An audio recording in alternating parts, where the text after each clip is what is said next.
গতকাল সারাদিন ঢাকা শহরে, খোদ ঢাকা শহরে ভীষণ নৈরাজ্যকর পরিস্থিতি তৈরি হয়েছিল। দেশের আইন শৃঙ্খলার অবস্থা কতটা খারাপ সেটা অলমোস্ট প্রমাণিত হয়েছে গতকাল। এবং দুটো ঘটনা দুটো জায়গায় ঘটাকে খুব বেশি বিচ্ছিন্ন ঘটনা হিসেবে দেখা ঠিক হবে বলে আমি বিশ্বাস করি না।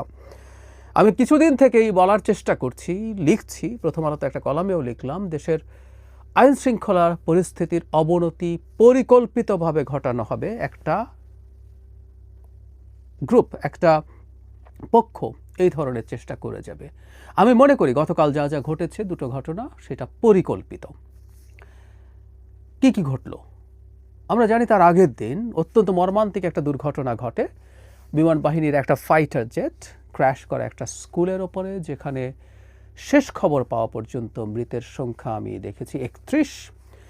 যদি এই সংখ্যা নিয়েও খুবই চমৎকার গুজব আছে এবং সেটাকে কেন্দ্র করে বহু কিছু ঘটেছে, এটা নিয়ে আমি একটু আলাদা করে কথা বলতে চাই, আলাদা একটা ভিডিওতে কথা বলবো। কিন্তু সেই গুজবকে কেন্দ্র করে যেটা দাঁড়ালো, দুজন উপদেষ্টা ঘটনাস্থল দেখতে গিয়েছিলেন, আইন উপদেষ্টা এবং শিক্ষা উপদেষ্টা, সাথে প্রধান উপদেষ্টা প্রেস সচিব ছিলেন। সেখানে ছাত্ররা তাদেরকে ঘিরে ফেলে, তারা অবরুদ্ধ হয়ে পড়েন একটা কক্ষে। দীর্ঘ সময় তারা বেরিয়ে আসার চেষ্টা করেছেন কয়েকবার, কিন্তু তারা বেরিয়ে আসতে পারেননি, তাদেরকে ফিরে যেতে হয়েছে স্টুডেন্টদের চাপের কাছে নতি স্বীকার করে। 9 ঘন্টা পর, দীর্ঘ 9 ঘন্টা পর তারা সেখান থেকে বেরিয়ে আসতে পারেন। অর্থাৎ তারা অবরুদ্ধ ছিলেন এই সময়টা। যে কোনো কিছু ঘটে যেতে পারত ওখানে, অথবা তারা যখন বাইরে আসছেন তখনও ঘটে যেতে পারত। উই আর লাকি যে তেমন কিছু খারাপ কিছু ঘটেনি। আরেকটা ঘটনা হচ্ছে সচিবালয়ে তাণ্ডব চালিয়েছে এক গ্রুপ ছাত্র, এবং এরা অর্গানাইজ যেহেতু না, এদেরকে আমরা মব বলতে পারি। মব আবার নেমেছে, কয়েকশো বা হাজারের বেশি এরকম হতে পারে, বা আরেকটু বেশিও হতে পারে, আমি ভিডিও যেভাবে দেখলাম। তারা সচিবালয় ঘেরাও করতে গেছেন প্রাথমিকভাবে শিক্ষা সচিবের পদত্যাগের দাবিতে, পরে তার সাথে শিক্ষা উপদেষ্টাকেও যুক্ত করেছেন। খুবই ইন্টারেস্টিং ব্যাপার, গতকাল রাতে কেউ একটা আলাপ তুলতে চেষ্টা করলেন, খুবই অবিশ্বাস্য লাগবে। আমরা জানি আজ মানে গতকাল ইনফ্যাক্ট এইচএসসি একটা পরীক্ষা ছিল, যেহেতু শোক দিবস ঘোষিত হয়েছিল গতকাল তার আগের দিনের ঘটনাকে কেন্দ্র করে, তাই এই দাবি যথেষ্ট যৌক্তিকভাবে উঠেছিল। সেটা হচ্ছে এই দিনটা এইচএসসি পরীক্ষা হবে না। যুক্তি দেয়া যায় কখনো কখনো, কারণ শোক দিবসে সব বন্ধ থাকে না, আমাদের অফিসগুলো তো সব খোলা ছিল।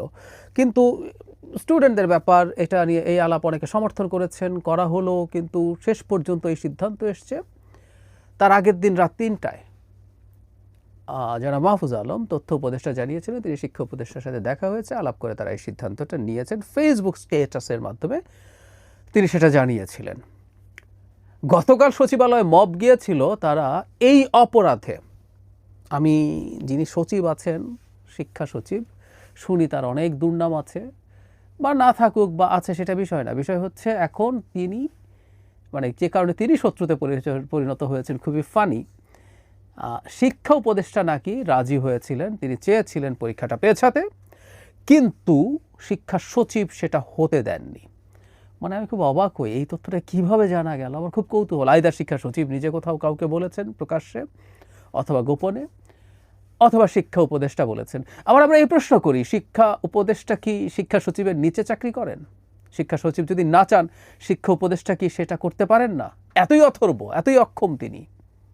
বোধ করি সেই কারণেই তারা এবার শিক্ষা উপদেষ্টারও পদত্যাগ চেয়েছেন। আমরা খেয়াল করি, একটা ছুটির দিতে ডিক্লেয়ার করতে দেরি হয়েছে, এই জন্য একটা মব তৈরি হলো, এবং এই শিক্ষা উপদেষ্টার বিরুদ্ধে ক্যাম্পেইন হলো ফেসবুকে।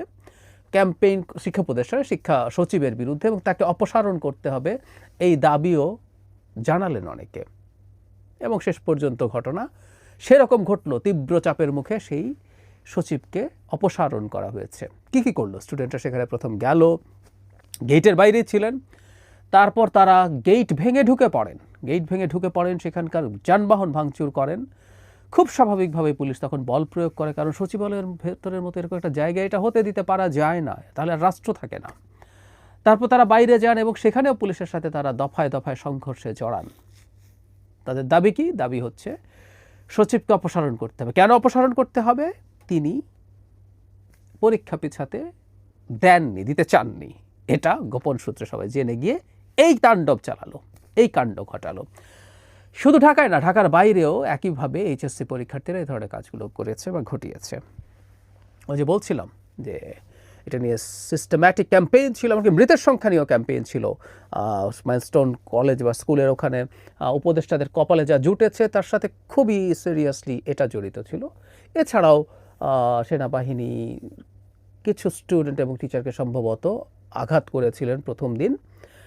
তারা কী কারণ আমরা নিশ্চিত নই, কিন্তু সেটাও একটা তাদেরকে ক্ষুব্ধ করে তোলার কারণ। কিন্তু মূল কারণ হচ্ছে লাশের সংখ্যা নাকি সরকার লুকাচ্ছে।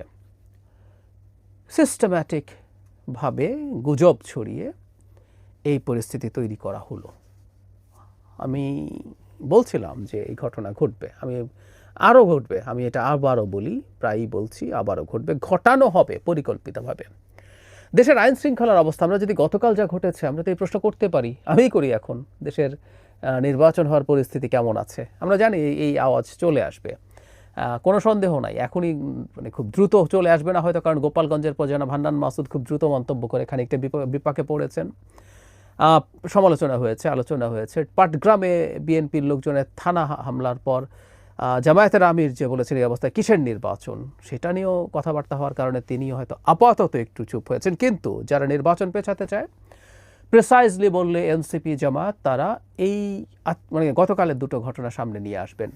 আমি রাষ্ট্রের সবচেয়ে গুরুত্বপূর্ণ 3 জন ব্যক্তি, 2 জন উপদেষ্টা, একজন প্রেস সচিব 9 ঘন্টা অবরুদ্ধ ছিলেন। তারা ঝুঁকির মুখে ছিলেন, ঢাকা শহরে বসে, ঢাকা শহরের গুরুত্বপূর্ণ জায়গায় বসে, তাদের সাথে এত পুলিশ, এত প্রোটোকল, কিন্তু তারা এই বিপদে পড়েছেন।